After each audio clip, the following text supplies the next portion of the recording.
Just got married 6 months ago. We're here to find out how to keep our marriage strong and loving for years to come.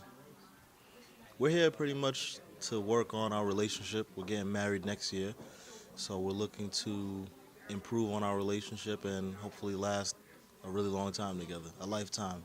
We're here to learn different techniques on how to, avoid certain difficulties that a lot of marriages experience.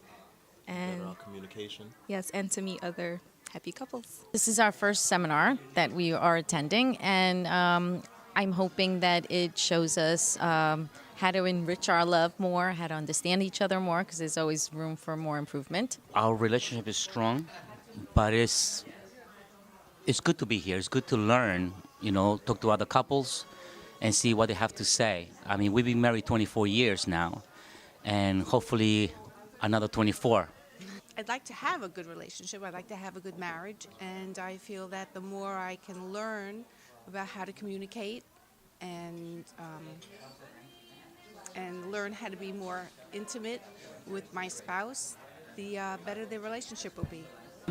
I'm hoping to learn a little bit about, the secrets of love and happiness and what you have to do, what you have to put in, and how you can help your partner, your spouse.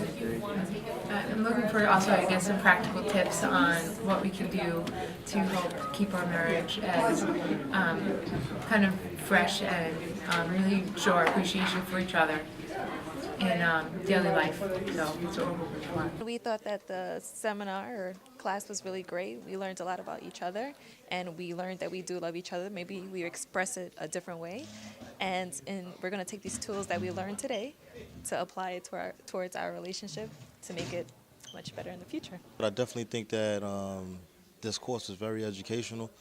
I think that the main thing that I got out of it personally is that nobody intends to hurt in relationships and things of that nature. Although we think that we're doing the right thing, maybe we need to be more considerate to the next person.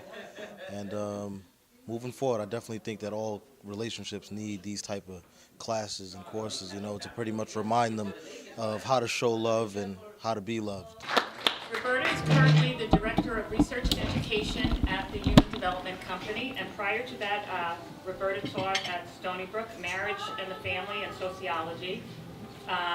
Roberta has over 30 years experience working with couples as a therapist and as a divorce mediator. Stephen Deutsch is currently the president of the Human Development Company. He is also the author. His latest book is available on the back table, I Know You Love Me and You Know I Love You.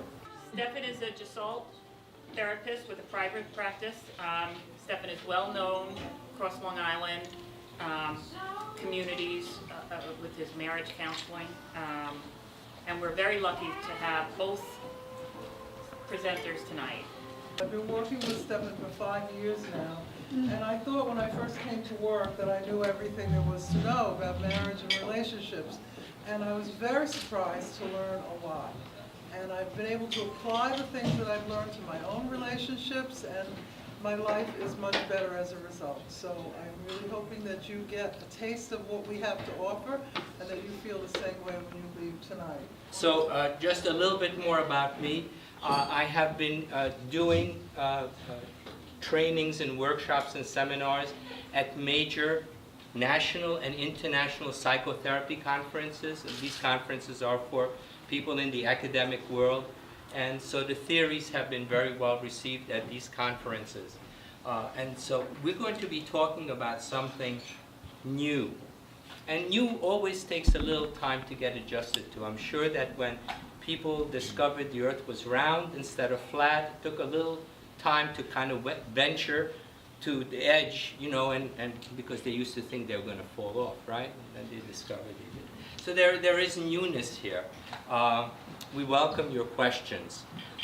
The other thing I want to do is I want to really acknowledge you for being here, because we know that we could be doing other things. We could be watching television, we could be on the internet, we could be maybe doing some chores at home, maybe talking to a friend or family member. So there's a lot of things you could be doing instead of being here. And one of the things that when we talk to couples and we talk about relationships is really on the totem pole, how far up is the relationship? And of course, everybody would say, well, the relationship is the most important. But in terms of actually investing time, we tend to not invest a lot of time. Even if we say on a yearly basis, never mind on a weekly basis, we don't invest a lot of time in doing things like this, where what you get to do is really kind of talk about your relationship and maybe read a book together about how the relationship could be better, or maybe doing something like a seminar, workshop. You know, there are any number of them out there. We don't invest a lot of time. Guys do a better job maintaining their car than we kind of do in terms of maintaining, you know, at least once a year we get an oil change, stuff like that. But we really have this thing that somehow relationships should just kind of go smoothly and effortlessly and not have to invest kind of time and energy. So I want to acknowledge you for putting your relationship this evening at the top of the list. And if you continue to do that, if you remember that your relationship is what's going to make everything else work, your job, kids, your home, you name it, and invest that little bit of time, I think that it will bear a lot of fruit for you. So, yeah, I just want to ask, how does that make you feel about the person sitting next to you, that they were willing to put the relationship top of their list? How does that make you feel? Really good. Happy. Makes you feel good? So why don't you look at each other for a second and just say thank you. Yeah? Yeah? Absolutely. Okay, so the objective today is to give you a little bit of insight into, and I don't know if you can see it from there, sorry. This is the model. In terms of human development, this is a human development approach. It's really not psychological, it's really not therapeutic. It's not about fixing. But there are 4 areas that we really need to develop. You know, we get the 3 R's, reading, writing, and arithmetic, and whatever else, but we don't really get schooled in developing our awareness, our vision, our communication, our unconditionally loving behaviors. And these are the 4 skills, areas, facilities that really need to be strengthened for all of us. And when they are, we can apply this to the relationship, actually to every relationship. By the way, what we're going to hear today is about every relationship, even though you're here for each other. It's not just one relationship. And it allows us to actually be unconditionally loving with each other. So, at this point, so the objective is to basically give you some insight. So, what is love? The reason that we're doing this is because there has been a tremendous scientific breakthrough. Love is something that's written up in poems, songs, movies, and we all have our ideas. And it's been a mystery, and it's been a rose. Love is like, you know, all of these kinds of things. And now there is a breakthrough, and the reason it's so important is because it's a complete game changer.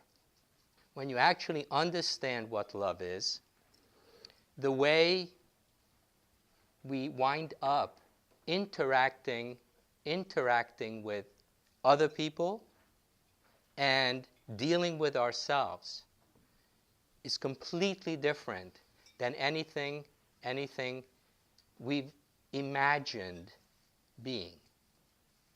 So we're going to share that information with you. But just like everything else, we're creatures of habit. There are things that we've heard, ways that we've behaved.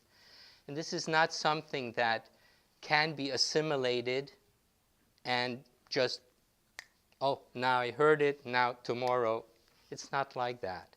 So it requires, like anything else that you would want to master in life, it requires a commitment to really learn, to really practice, to use, and to be patient with yourself and spouse or soon-to-be spouse, because it will take time. But it makes all the difference in the world, all the difference. And not only will it affect your happiness and well-being and your relationships, happiness and well-being, but it will affect every relationship you have, even at work. So family, extended family, friends, neighbors, work. So what is love? What is love? What I'm going to tell you may sound common sense, like, geez, I knew that. May surprise some of you. Love actually is a form of energy that is exactly like and as necessary as air, food, and water.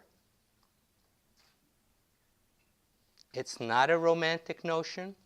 It's not a lot of things. Some of the things you've said we will get to and explain how that kind of behavior actually delivers that energy. So we will be talking about why, when somebody's deeply respectful, feels good, feels like we're being loved.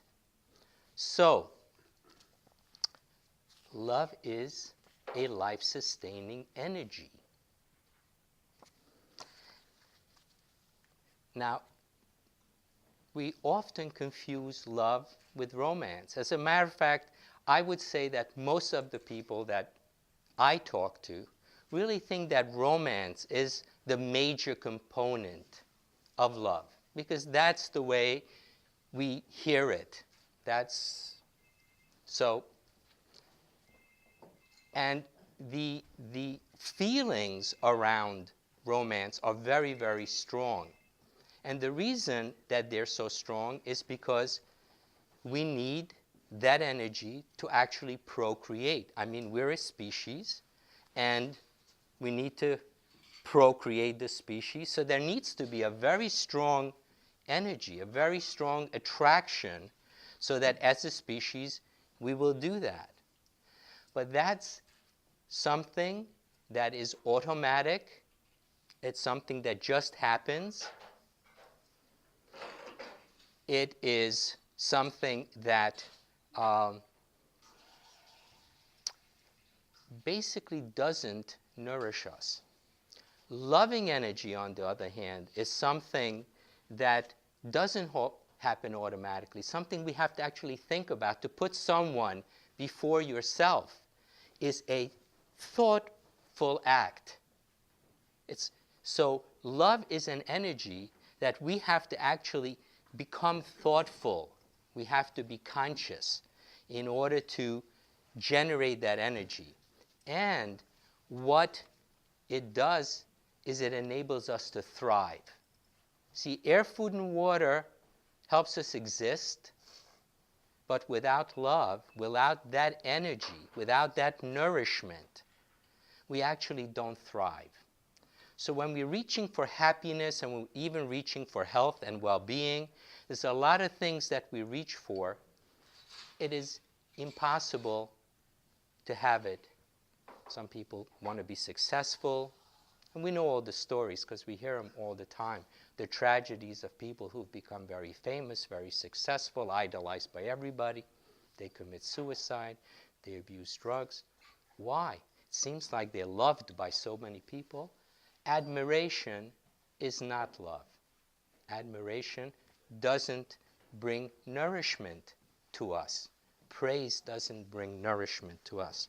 So,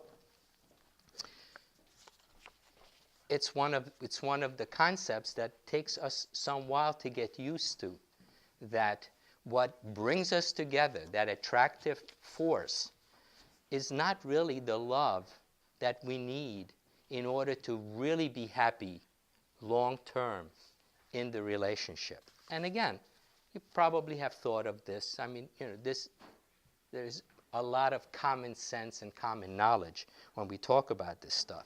So let me ask you this question. So where does love come from? I mean, we know where air, food, and water comes from, right? It comes from out there, right? The earth, trees. Where does love from? From the heart. And where is your heart? Where? Inside. Inside, yeah. If we stop and think, we seem to have this incredible generator.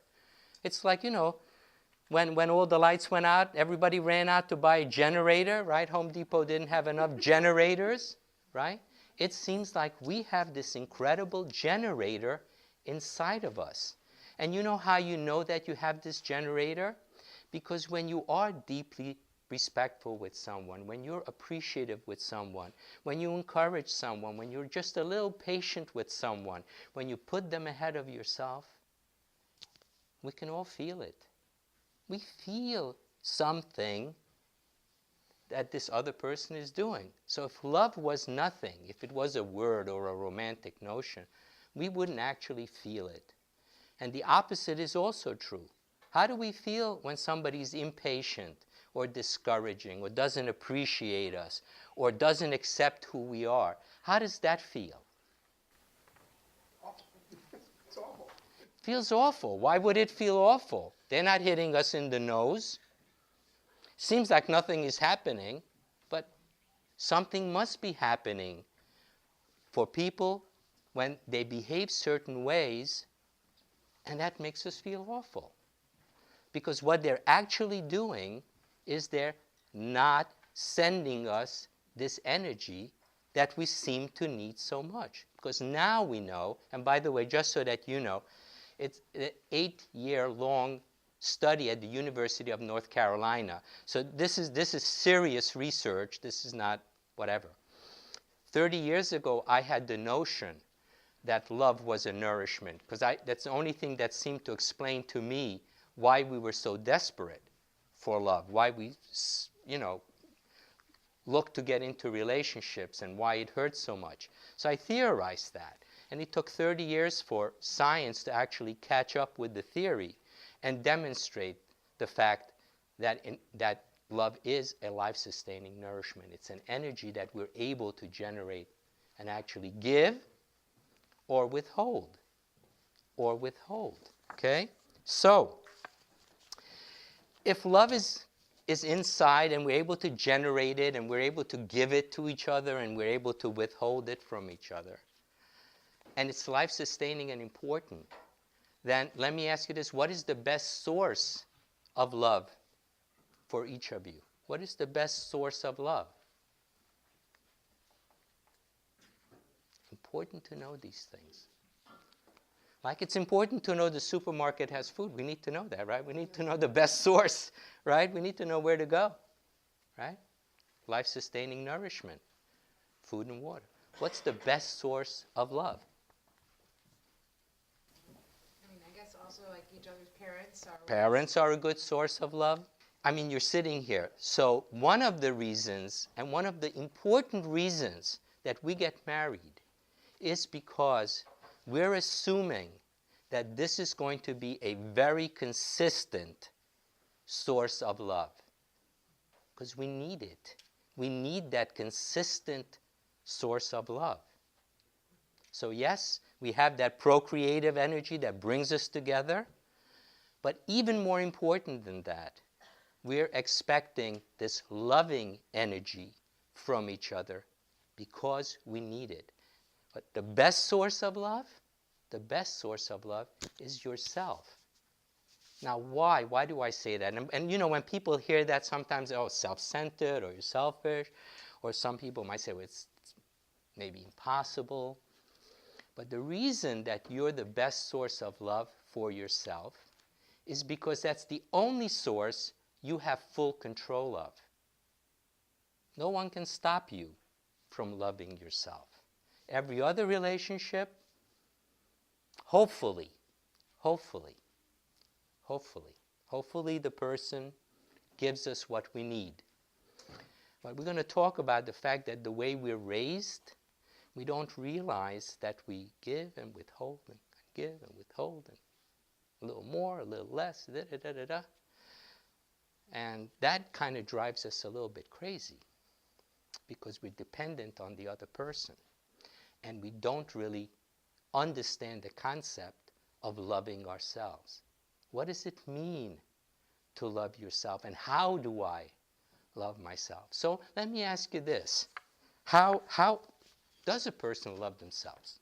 If we're the best source, and this is as important as air, food, and water, then it's important for us to know how to do it so we can do it well, right?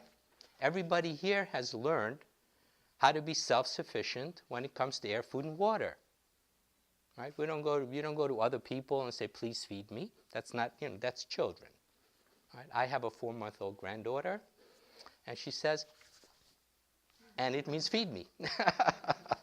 And it's cute. She's 4 months old. A 30-year-old saying, feed me, it's not that cute.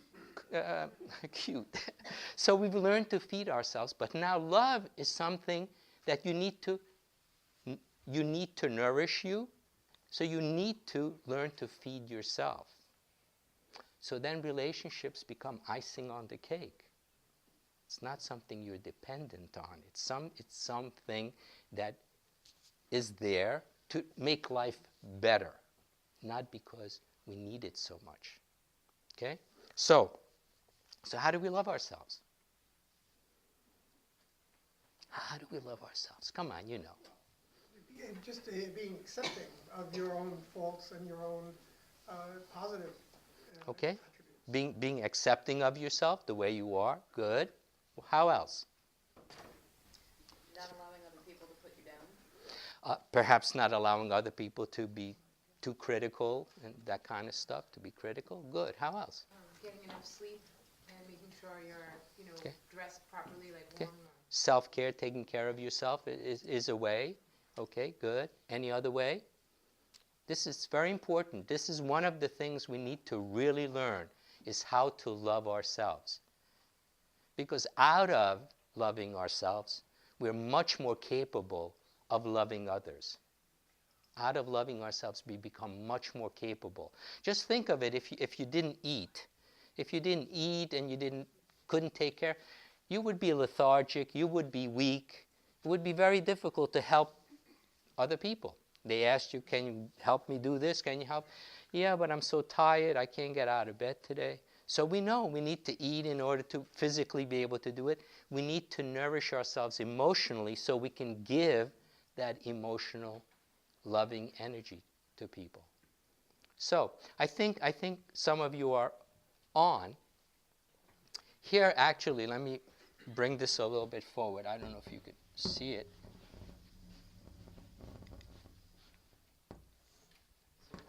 There's got to be some light here somewhere. Can you read that from the side? Okay. So there's loving, nourishing behavior, and there's unloving, depriving behavior. Being respectful, understanding, encouraging towards yourself. Being patient with yourself. How often are we impatient with ourselves? We're really our worst critic. And there is a reason for that. Supportive, appreciating ourselves, our strengths and weaknesses. Well, affectionate, touching yourself, we won't go there. Warm, smiling inwardly, being accepting of ourselves, compassionate with oneself.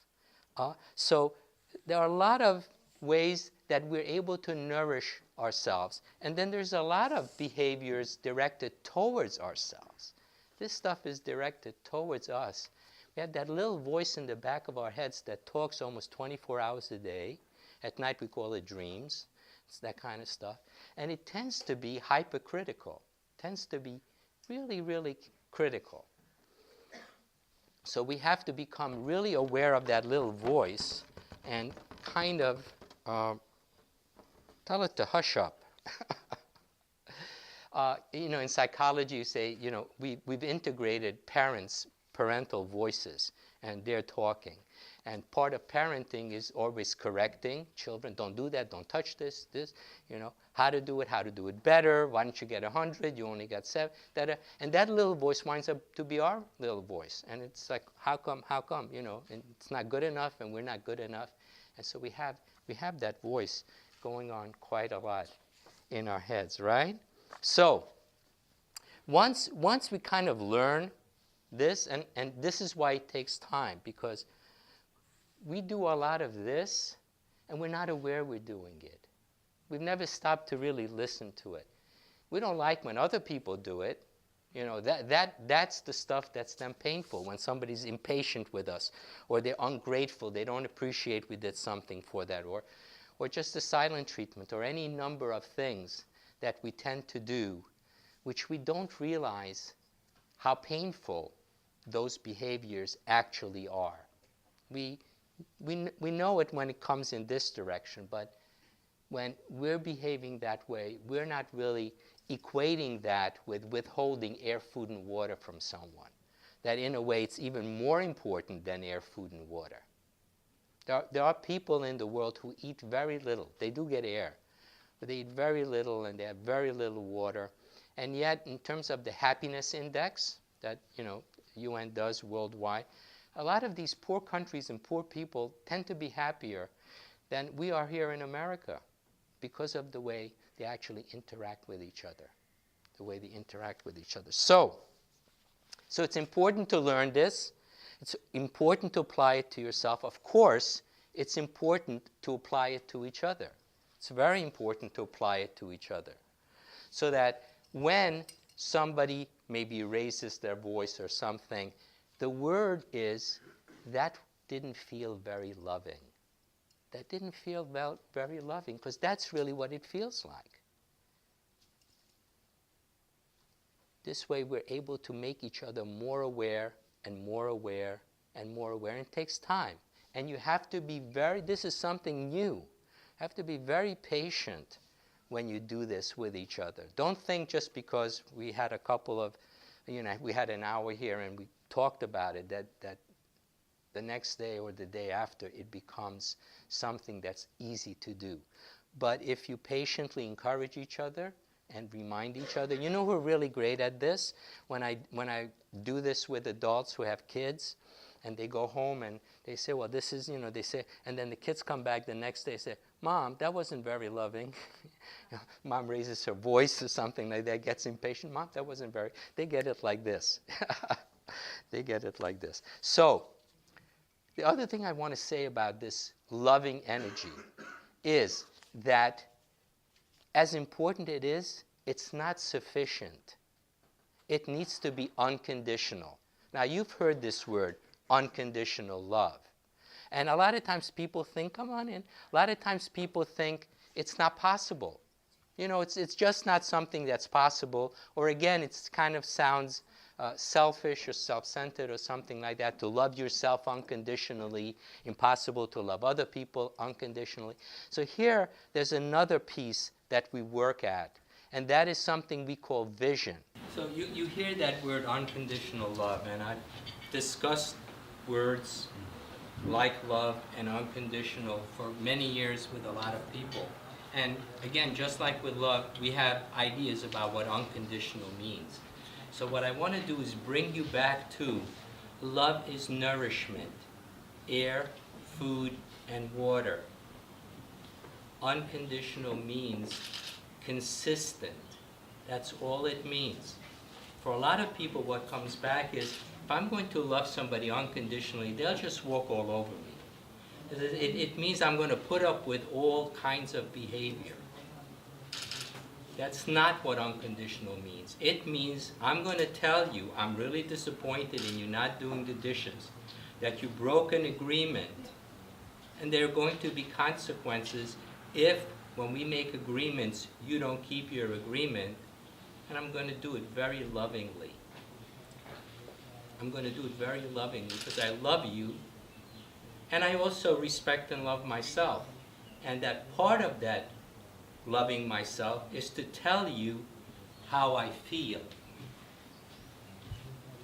Again, we're back to awareness.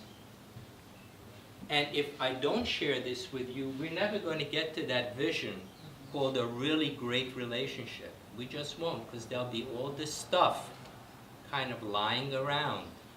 A little bit of resentment here, a little bit of anger there, which then affects and infects our behaviors, our heart, our thoughts. Okay? We need to keep it really clean.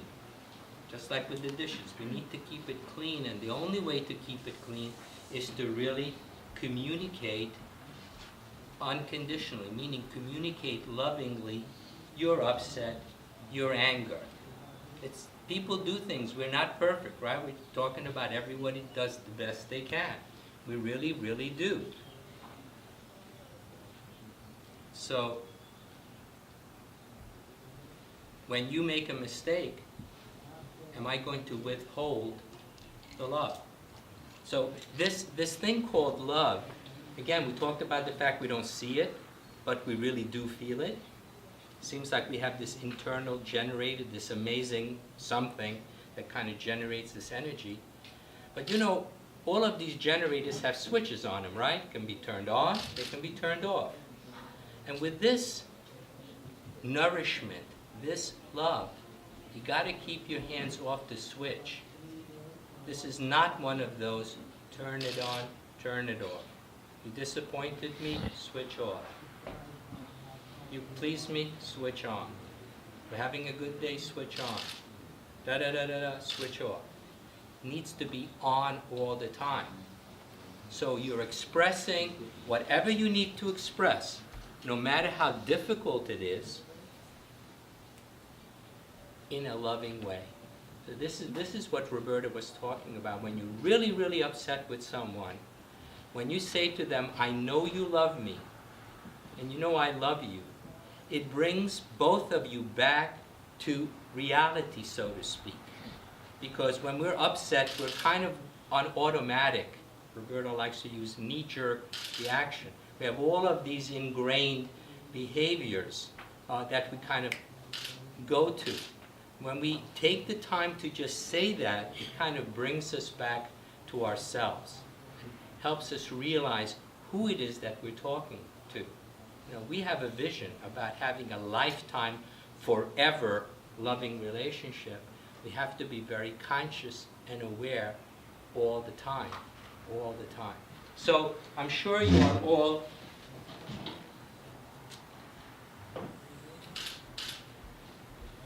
familiar with all of these behaviors. These are nourishing behaviors. These are behaviors that deprive not just the other but ourselves. This is something, again, in the course we go really deeply into loving yourself. How to love yourself unconditionally. Which again doesn't mean you can't be upset with yourself or disappointed. It's just the way you do it. So when we're respectful, understanding, encouraging, patient, supportive, appreciative, thankful, affectionate, touching, warm, smiling, tender, giving, accepting, considerate, compassionate, praise the other person, listening, healing. This is what we were talking about before. It really seems to nourish us. It warms us. It energizes us. We know something is happening, and it is. It's real. 8-year study at the University of North Carolina has now proven that love is nourishment. So you need to kick it around. You need to kick it around for a while, because we have the ideas about what love is, and it's not going to be erased just because I said this. So you're going to have your ideas and thoughts about what love is. But actually, love is nourishment. And when we behave this way, we really deprive the other person of that nourishment. We're disrespectful, we're rude, we're discouraging, impatient, we're not being supportive, we withhold ourselves, we're being maybe self-centered or reject all of these things. Anything here that's missing? I know it's a long list. We left one off. It's not a trick question, but we left one off. It's kind of a biggie. Honesty. Honesty. Good. forgiving. Forgiving. And in order for us to be forgiving, we have to realize that everyone is doing their best. Everyone is doing their best.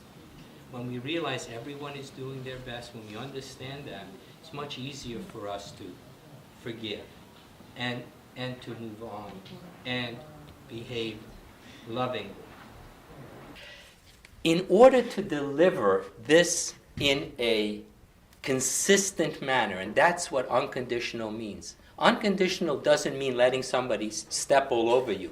Unconditional doesn't mean that if somebody does something that makes you angry or unhappy, that you just kind of shut up and just, I love you anyway. You can just do whatever you want to me. That's not what unconditional means. Love is a life-sustaining energy, so you need it like you need air, food, and water. Okay? But when somebody does something that's hurtful, you tell them, this is not acceptable. This is not loving. This is hurtful. And I expect you to be more aware, and I expect this behavior to be controlled. I don't like it. So, but you say it in a loving way. I know you love me. You know I love you. And this is not acceptable. And this is not acceptable. So we talked about a generator. The best image you can have in your mind is a light switch. Turning on, turning off. Right? We turn the light on, we turn the light energy on and off. With love, we can't do that. We can't turn it on and off because it hurts when we turn it off. It hurts the other person, and actually it hurts you. Imagine holding your breath. I mean, yes, we all need oxygen in, but imagine holding your breath. How would that feel? Right? Underwater, right? 30 seconds, a minute. Doesn't feel good. When we turn the switch off, when we stop being loving with people, even if we think we have a good reason to, because this is how we learn to behave, it's actually like holding your breath. It's actually killing you at the same time. It's painful, it's unhealthy. So again, the more you play with and think about love is a life-sustaining energy, and think about how we go about getting the life-sustaining energy, giving it to each other, all that stuff. These ideas will actually come to you. You'll have these recognitions. But there are three things that need to be developed, and actually from infancy. And that's another work we're doing with K through 12 curriculum, teaching teachers and parents how to parent and how to bring up kids. There are three very important, what I call muscles, that need to be developed. Not just the muscle for soccer and different kinds of things, but emotional muscles. Awareness, vision, and communication. And these three muscles are not developed in children. They're basically, it's copy whatever is going on. So again, we're doing the best we can in terms of how aware are we, how well we communicate, do we have a vision, are we being conditional or unconditional? These three muscles need to be developed so that we can actually give that loving energy that we're looking to give, that we would like to give on a consistent basis. So,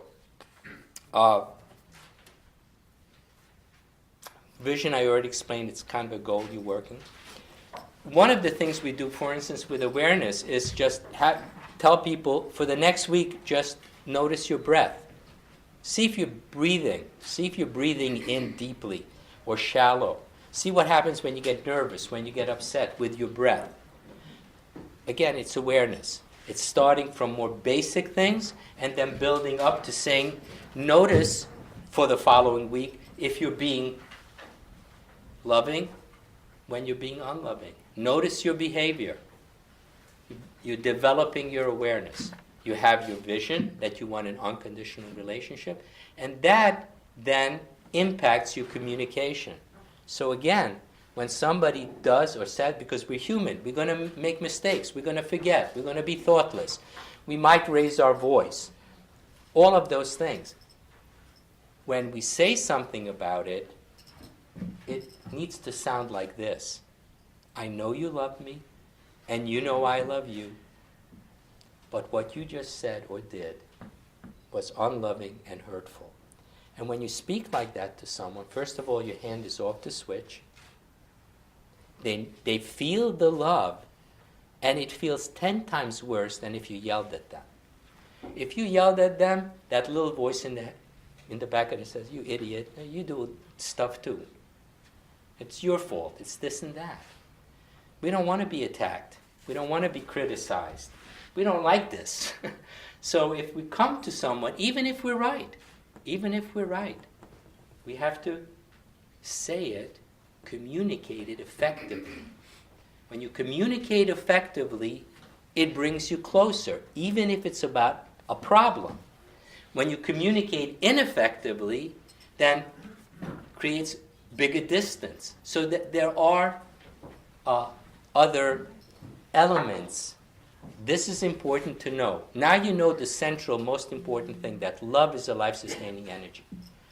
And what we're telling you is that there are things that we need to develop in order to be really effective at becoming loving, unconditional human beings. The knowledge is the start. The knowledge is the start, and then we need to take it further. Awareness is one of those muscles, okay? There are two kinds of awareness: outer awareness and inner awareness. What we do as parents is really make sure that the child knows this is a table, these are glasses, this is a room, that's a ceiling. We are very good at teaching a human being outer awareness. Become aware of that. We're not quite as good as teaching and developing inner awareness. How do you feel? And we say things like, boys don't cry. What does that do to our inner awareness? It says, don't be aware, don't go there. Fortunately, women, we don't say that to you. So it keeps you a little bit more in touch with what is going on inside. Those two awarenesses are very, very important. And there are ways to kind of, if you want to use the word, rehabilitate that awareness, to really be in touch with thoughts and feelings.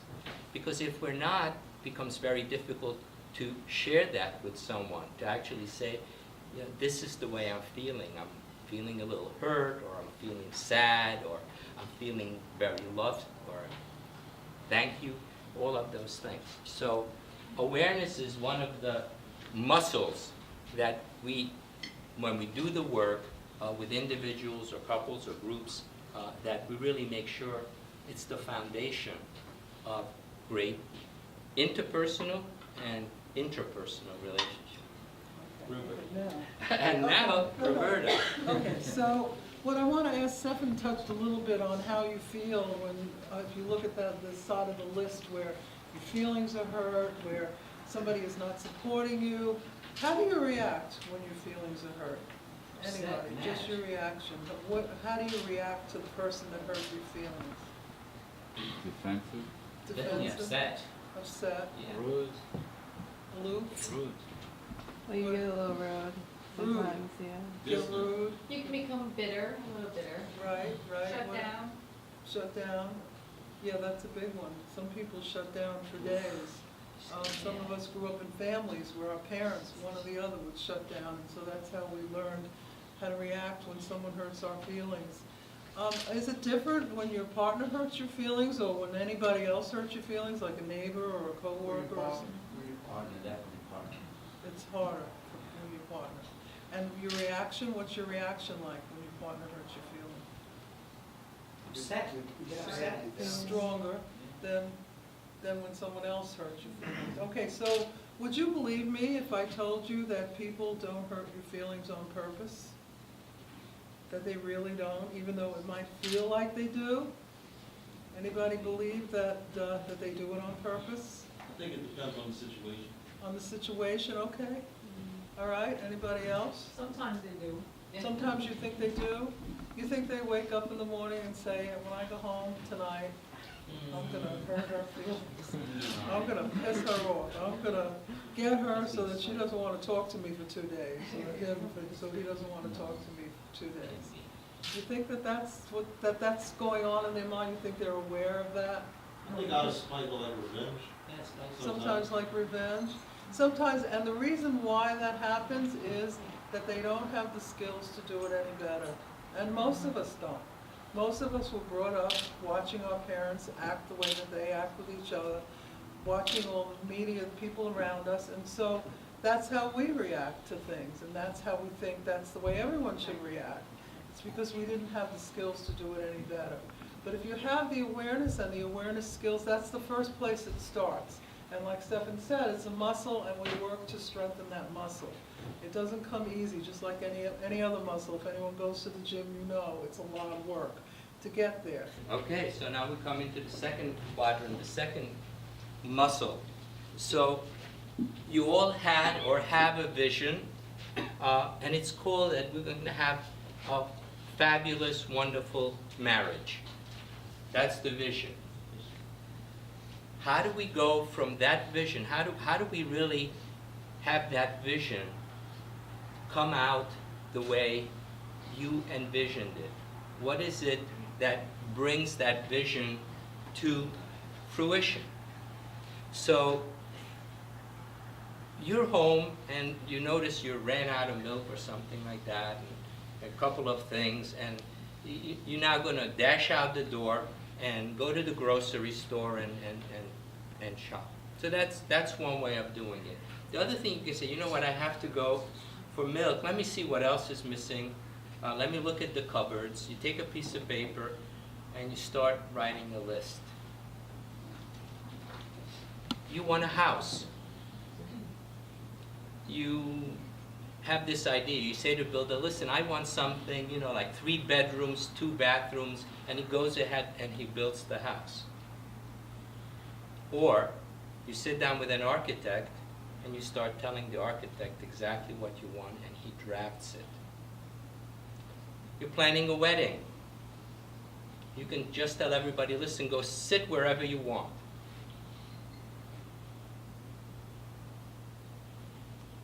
Or you can sit down and make a seating plan. Which of the two do you think are going to get the results that you want? Which is going to prevent Aunt Sadie and Uncle Ben, who hate each other, from sitting together? Which is going to prevent you going to the grocery store and coming back with everything except milk? And which is going to make sure that the house really looks like you want the house to look like, not what the builder thought you wanted? Which of the two do you think? The one with a plan. The one with the plan. Now, I know you all know the answer, but it seems like it's applicable to the grocery store, planning a vacation, building a house, you know, seating plans, but somehow, what does it have to do with relationships? Well, guess what? Everything works exactly the same way. So if you want to have a great relationship, you actually have to sit down and write down your vision. Because now you know what each of you needs. You may have to compromise a little. If somebody likes to get up Sunday morning and go fishing at 3 a.m. and the other person doesn't, there might have to be some compromise. Enjoy. But what you want is to have, sorry? Enjoy. Or you can do that. But the point is that only by knowing what it is that you want and communicating it and actually writing it down so you can see it and it's in front of you, can you work together in making sure that that vision that you have of having this great marriage actualizes. So that is something that, again, when we work with couples and when we work with groups over time, what we do is we have them write a vision, and then they can literally look at everything they do and kind of compare it. You know, when a builder walks through the house and he's looking at the architect's plan, and he says, you know what, that window that you look like you're framing out there, actually that window goes over there. If he didn't have that in front of him and he wouldn't look at what's going on every day, again, everything would be all over the place. When you have a written vision and your relationship is moving and then something hits a bump, you can look at the plan and say, you know what, we said this way and it seems like we're going this way.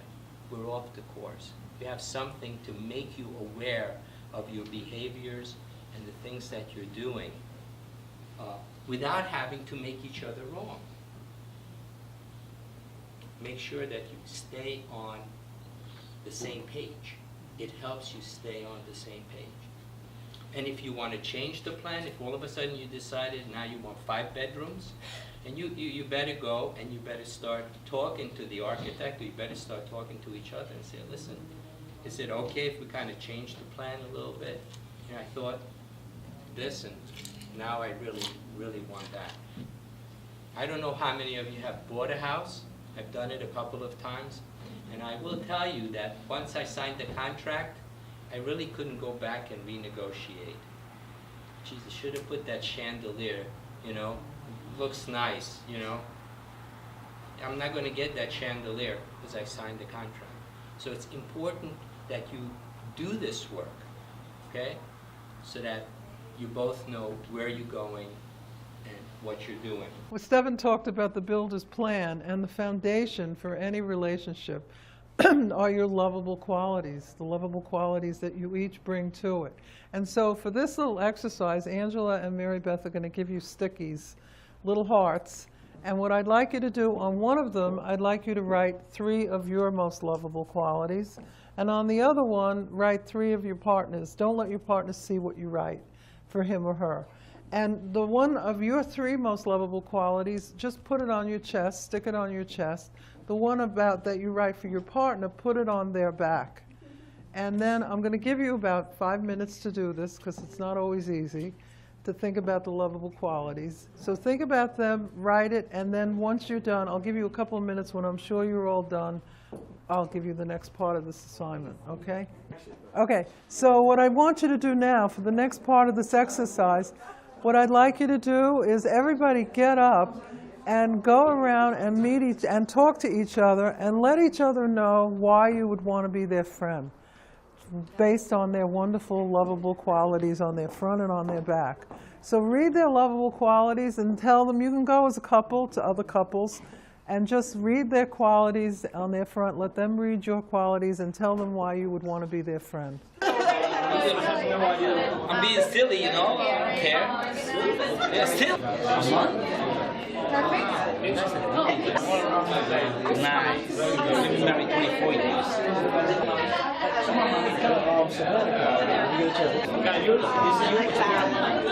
I can see that.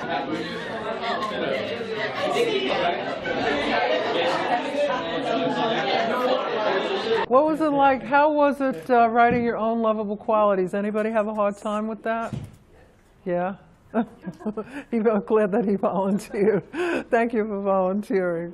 It is a tough thing for a lot of us, so you're not alone. It's not easy to do, and for a lot of reasons, right? So it was hard. It was tough for you.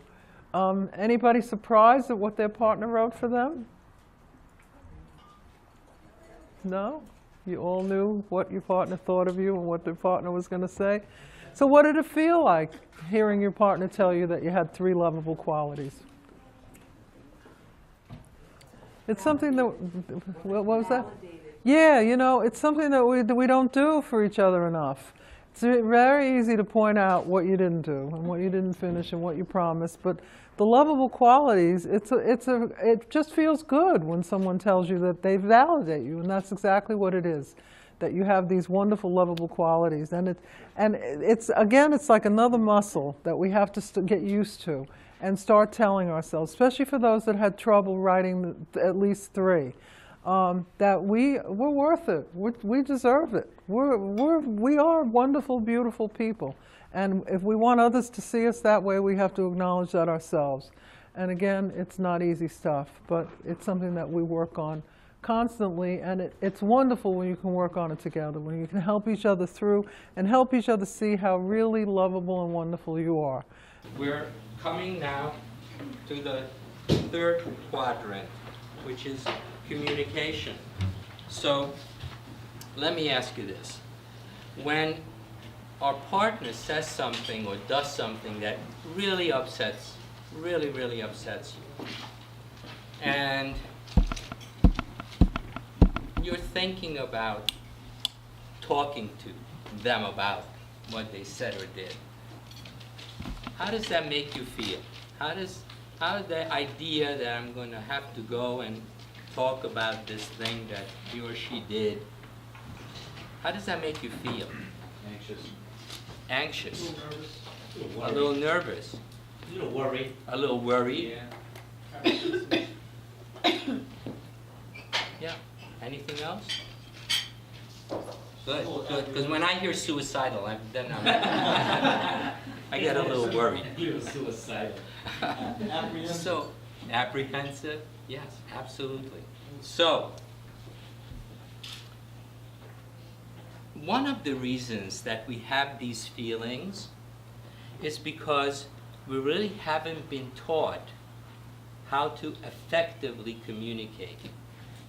So, if we're communicating and instead of things getting better, they seem to kind of get a little bit worse, instead of feeling closer to the other person as we're discussing the problem, kind of feels like we're distancing from them, we're really not communicating. We're talking, we're making sounds, but we're not communicating. Because when we communicate effectively, then what happens is that the problem is the opportunity that actually brings us closer. We feel safe instead of feeling unsafe. One of the reasons we are anxious and worried is it's not that safe talking about problems to each other. And again, I'm just going to say, because we don't have the communication skills. These skills can be learned, okay? Not rocket science, but where is the relationship school? Here. This is relationship school. Everything that they teach in school, important. This, I would venture to say, is probably the most important thing that human beings could learn. Loving behavior, communication skills, being aware, knowing how to create vision, because our happiness and our joy in life really comes from relationships. These two relationships, this is the most important, but all our relationships. Like I said, all the things that you learn are applicable everywhere, whether it's siblings, whether it's parents, whether it's children, co-workers, good friends, all the same. So I know that we have this, and the reason that we started Saving a Marriage Saves a Family is because divorce is painful. It's a very painful experience, and most of the time, not all the time, but most of the time, it's an unnecessary experience that having these skills can definitely safeguard a marriage. But I'm going to give you a little scenario, and I want to see how what you think about this. Joan and Joel have an agreement that they take turns doing the dishes every night. So one night it's Joel's night, one night it's Joan's night. Joel came home one night when Joan was supposed to do the dishes, and the sink was loaded with dirty dishes, and he walked in the house totally disgusted, and he said, "This is disgusting, and I can't believe what a slob you are." Okay, so if you were Joan, how would you react to that? To what Joel said? If you think it's that disgusting, maybe then we could wash it. Okay. Okay, I think that's what a lot of us would say. What else? Some of us might go further, you want that dish and that dish and that dish, you wash them, right? But a lot of us would just fly off the handle. We'd have like a knee-jerk reaction to that when someone says that to us. Or we'd react the way we do, the way some of you said. We would turn off, we would be aloof, we would be rude back, we'd be defensive. All of the things that we knew we could do that we had been doing for years, because that's how we reacted when someone hurts our feelings. So now what I'd like you to do is think about the same scenario. Joel came home, looked at the dishes. I can't believe what a slob you are, except this time, what I would like you to do as Joan is turn that little voice off that's going on inside your head. That's the little voice that just said to you, what little voice is she talking about? It's that little voice that goes with us, that we carry with us all day long, and it narrates the world for us, and it lets us know what we're thinking, and it expresses our feelings, and it tells us how to react to certain things. Most of the time, we're not conscious of this. I want you to become conscious of it. So now, take that little pause. Joel said this thing to her that hurt her feelings.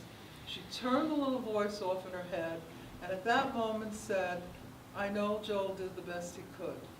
He just didn't have the skills to do it any better. And I know he loves me, and I know we have a wonderful relationship, and that we got married at the Westbury Manor, and it was the best wedding in the world. And we really enjoy each other's company, and he just did the best he could. Now, how do you think Joan would feel about what he said? More understanding. Sorry? More understanding. More understanding. So it just takes that, it seems like it's so simple or so difficult, especially when you're in the moment, but I would ask you to do this next time you're in that position, is to be aware of that little voice in your head, and take that moment, especially if it's one another, and just know that you love each other, and that you didn't wake up in the morning saying, I'm going to come home and hurt her feelings, or hurt his feelings, or get him angry at me. That's not how we go through life intentionally, even though sometimes, yes, it feels like it's revenge. And again, it's because the person didn't have the skills to say it any better or do it any better. So we're going to give you a little exercise now to do between the two of you. Angela and Mary Beth are going to hand out some papers, and I'll explain what to do when you get them. And just give me one, too. You would read along with me, and then I'll tell you what to do. Okay, so this is the scenario. Pat forgets that they had a date to see Steve's best friends after work and comes home an hour and a half late without ever calling or giving prior notice. She was at a work-related dinner, and she couldn't be reached when Steve tried calling her. So now she comes in the door, and what I would like you to do to discuss between yourselves, what do you think Steve's initial self-talk would be when she walked in the door? What do you think his reaction would be to her? And what would he be thinking and feeling? And what were his thoughts and feelings? And the second point is, how would Steve switch his self-talk? Take that pause, and what would he have to say to himself so that he would be able to respond differently than he did the first time? And then what would Steve's thoughts and feelings be after he switched his self-talk? Basically what we just did before. Is that clear? Any questions?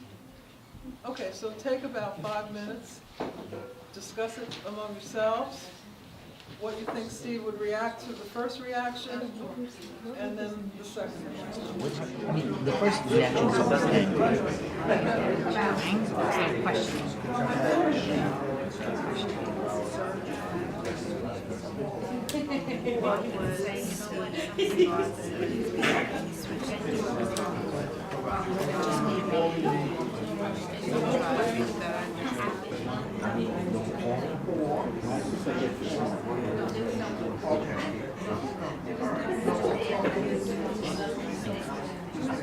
Can I get your attention? Who wants to tell us what Steve's thoughts were? What was Steve's first thoughts when you did this exercise? Yes. I think his first thought should be concern, because he's concerned where she is. It's not. Okay. It's not the door. Then his second thoughts, once he knew she was okay. He's really angry. Disappointed. Okay. Disappointed, angry. Anger came after disappointment. Okay. Okay. Anybody else want to add to that? Yes. I think he was very angry and very mad that she didn't take the time out to advise what was going on. Right. And then he was just still very angry, I think, even when she got home. Okay. Angry. Anyone else want to add to that? Anyone? Did you get all the anger out? Yes. I think his main anger would be from lack of communication. It takes 2 minutes to send a text on Right. It was very disrespectful of her, and she didn't think it was feelings. Right. Right, I mean, is that the stuff that went on in your heads? Okay, so what kind of self-talk did you do to get Steve out of that head so that he could deal with her in a different way? What kind of self-talk? I put it down as like it's not the norm, that she's pretty conscientious about communicating where she's going to be and stuff, so this is not the norm. So you cut her a little slack. Good. Good. Anybody else? What did anyone else do? How'd you talk about it? Roberta? Yeah. No, that was just similar chance to explain what happened.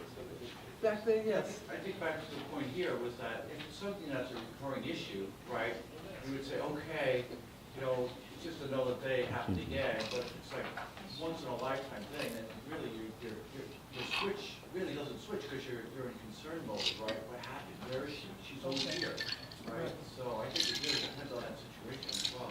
Okay. Okay, so the concern mode was able to take over so that you could change what you were aware of to something else, to something more important than the fact that she was irresponsible and hurt your feelings and didn't call you. You were able to switch, again, it's switching that little voice in your head, which you were able to do. Anyone else have a different response than that? What do you think, if you put yourself in the role, where were you feeling the feelings, and physically where were you feeling the feelings, when you, the first initial feelings, when she walked in the door, where were you feeling the feelings in your body? What were you feeling? What did it feel like? I was angry for him. Say it again? I was angry for him. Angry. Yeah, because I think that more than anything, I feel like she didn't really prioritize his feelings at all. Okay. Anyone else? You'd be relieved that you saw her because thought maybe something happened. And then you'll just go off. Nice. Really, that's you're happy to see her. Thought maybe she had something happened, something hurt, right? And all of a sudden she walks in the door, and you say, okay, you're right, fine now. Your heart would be happy she's there, but then your head would get the best of you and go, what? Yeah. Okay. All right, you're alive now. Now you're gonna have to tell me. Right. Okay, but the bottom line is that you gave it the thought that I love her, and that she didn't do this on purpose. That she just didn't have the skills, couldn't handle two difficult decisions at the same time, or whatever it was that kept her from calling. She might have known if she called, you wouldn't have let her do the thing that she felt she had to do for work or for whatever reason, but you let her off the hook, which is what I would tell you to do with each other. That you don't do these things to hurt each other on purpose. It happens. That's just what life is all about. And once you're aware, and once you can strengthen those awareness muscles so that you're not just aware of yourself, but you're aware of the other. And that's the trick. Because most of the time we think about ourselves, but we don't think about what's going on for him or for her. And if she had the skills, she would have done better. So that awareness is really an important muscle to work on and to strengthen. Well, since love is nourishment, so think about air. Now you definitely need air, right? What would happen if you held your breath? I would give you all the oxygen you want, but you couldn't breathe out. You'd have to hold your breath. You die. When we stop giving our love to somebody who doesn't forgive, then what we're doing is we're actually holding our breath. We're literally spiting ourselves.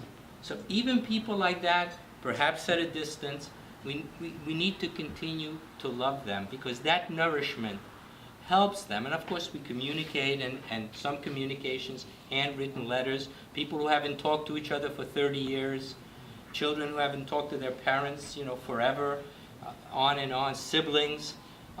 It's all possible. It's all possible to rehabilitate that relationship, as long as we know how to communicate, how to be forgiving about their unforgivingness.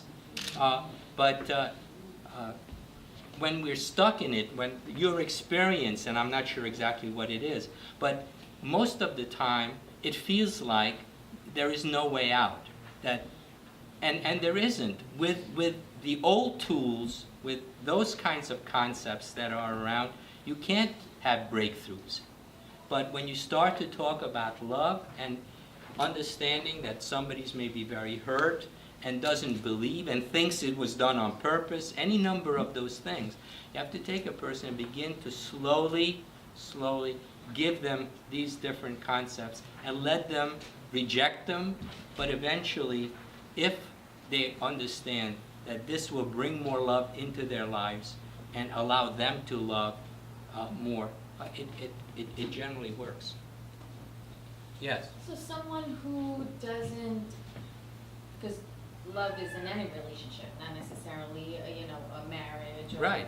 or a couple. It could be a sibling, a friend, anything. If that person doesn't actually say or apologize, do you find that that person doesn't love you at all? If they don't apologize, they would like to. They would like to. In other words, inherently we want to love everyone and we want love from everyone because it always feels good. Loving feels good. So when somebody doesn't apologize, they're holding their breath. They're holding their breath. And so the question is, do you want to forgive them and then communicate with them? They don't pick up the phone, send them a nice card. Send them a FedEx. It depends on what your vision is about where you want that relationship. If it's a very important relationship, then at some point you might say, look, I know we love each other. I know you love me. And you know I love you. There's something really important I would like to talk to you about. And clearly I must have done something that got you so hurt and so upset that even though you're behaving this way, which is hurtful for me, you don't want to apologize. So I want to hear from you, what is it that I did that upset you so much? We always, when we start loving ourselves, it's kind of like we have it's almost like we have the bank account, so to speak, where we can be generous. We can be a lot more generous with our feelings and emotions than when we're running on empty. We don't love ourselves and we're looking for people, and then when they don't apologize, it hurts. So we need to fill up our bank account, and then we can be magnanimous, we can be generous, we can be forgiving, and that allows us to communicate with people and allows us to have them reject us and still continue to love them. Eventually, love wears people down. It wears them down because they need it. They need it. And they're probably not good at loving themselves. So they just need it from us. They need it from people in their life. And whatever it is that they're thinking, they will give it up. They will give it up. Might take 10 years. Might take 5 years. Might take 5 minutes. All of those have happened, with clients and stuff like that. Depends on what your vision is. How much time and energy you want to invest in transforming that relationship. If it's important and you're willing, and not, slowly. It's not, everybody has a million things to do. It's not something you're going to worry about every day. But just being consistent, just being consistently loving, reaching out, and let the person in time realize that they want to have a relationship. Any other questions? Great questions. I have an exercise to do with this group now. Okay. Okay, so this is our last exercise that we're doing as a group, and Angela and Mary Beth will hand out paper and pencils, so pens for those of you that don't have, and envelopes. Because what you're going to do in this exercise, you're going to write a love letter to each other, and you're going to address the letter and stick it in the envelope, seal the envelope, and give it to us. And we'll mail it to you in about a week or two. You'll get a love letter from your partner that you wrote here, and I'll tell you how I want you to do the letter. So when you get the paper and pencil, before you, as soon as everyone gets it, I want to do a little work with you.